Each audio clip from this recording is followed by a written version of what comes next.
A B C का coordinate दिया हुआ और ये एक पैरेललोग्राम है। तो हमें चौथे कोऑर्डिनेट यानी वर्टेक्स डी हमें चाहिए। तो हमें पता है कि पैरेललोग्राम के जो डायगोनल हैं वो बाइसेक्ट करते हैं। तो ए और सी डायगोनल से जो बनेगा हमारा mid point, same mid point C और डी डायगोनल से बनेगा, यानी सी और डी वर्टेक्स का यूज़ करके बनेगा। तो हम डी का कोऑर्डिनेट एक्स कोमा वाई कर लेंगे और फिर वो प्रॉपर्टी लगाएंगे। जो आंसर आएगा आप इन चारों में से जो सही आंसर होगा उसको टिक कीजिएगा। सेकेंड क्वेश्चन है हमारा कि पी क्यू और टी एक ट्रायंगल है जिनके वर्टिसेस दिए हुए हैं। हमें बताना है कि इक्विलेटरल ट्रायंगल है या आइसोसेलेस है या स्केलन है या ट्रायंगल ही नहीं है। तो आप सबसे पहले पी क्यू, क्यू टी और पी टी डिस्टेंस फार्मूला से निकालिए और फिर उसको चेक कीजिए। अगर किसी दो का प्लस तीसरे के बराबर हो तो ट्रायंगल नहीं बनेगा।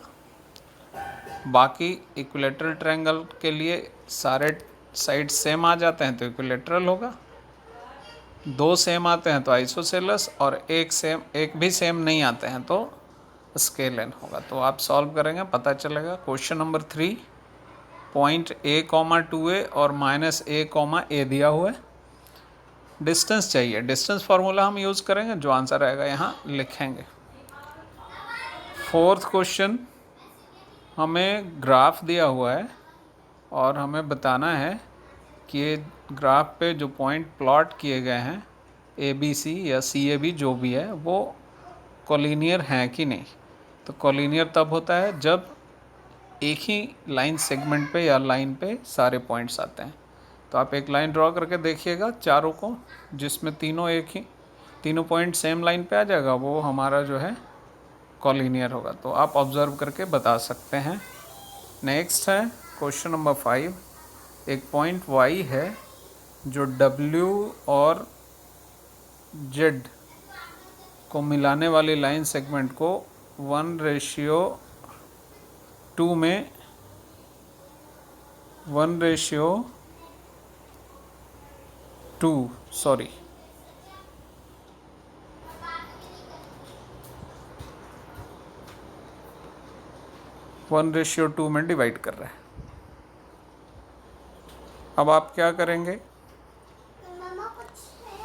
सेक्शन फार्मूला यूज़ करेंगे और कोऑर्डिनेट y जो है उसको आप फाइंड करेंगे। अब जो पॉइंट आएगा उस पॉइंट को आप देख के बताएंगे कि वो कौन से क्वाड्रेंट में है। नेक्स्ट क्वेश्चन 6 है जिसमें एक फिगर दिया हुआ है और आप देखिए यहाँ एक डायगोनल ए और सी के बारे में बता रखा है। डायगोनल सी और डायगोनल ए दिया हुआ है, आपका डायगोनल बी और यहाँ पे डायगोनल ए सी का ए और सी का कोऑर्डिनेट दिया हुआ है जो डायगोनल ए सी बनाएगा और बी और डी यहाँ पे होंगे। अब इन पॉइंट्स को आप देखेंगे और यहाँ बी के जगह पे बी का कोऑर्डिनेट लिखेंगे और यहाँ डी के जगह पे डी का कोऑर्डिनेट लिखेंगे और हमारा आंसर आ जाएगा। नेक्स्ट क्वेश्चन है 7। क्वेश्चन 7 में हमें बताना है एक रिलेशन x और y के बीच में जनरेट करना है। जनरेट कैसे करना है कि पॉइंट एक्स वाई जो है वो इक्विडिस्टेंट है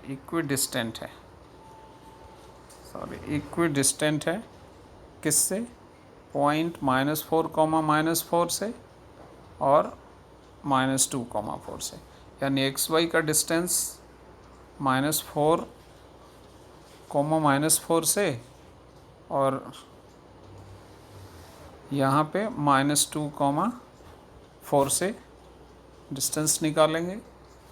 इक्वी डिस्टेंट है इसलिए वो दोनों डिस्टेंस इक्वल होगा।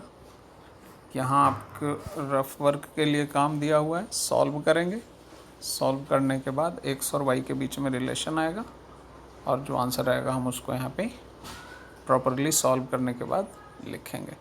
तो बच्चों इस तरीके से आपको क्वेश्चंस को कंप्लीट करना है।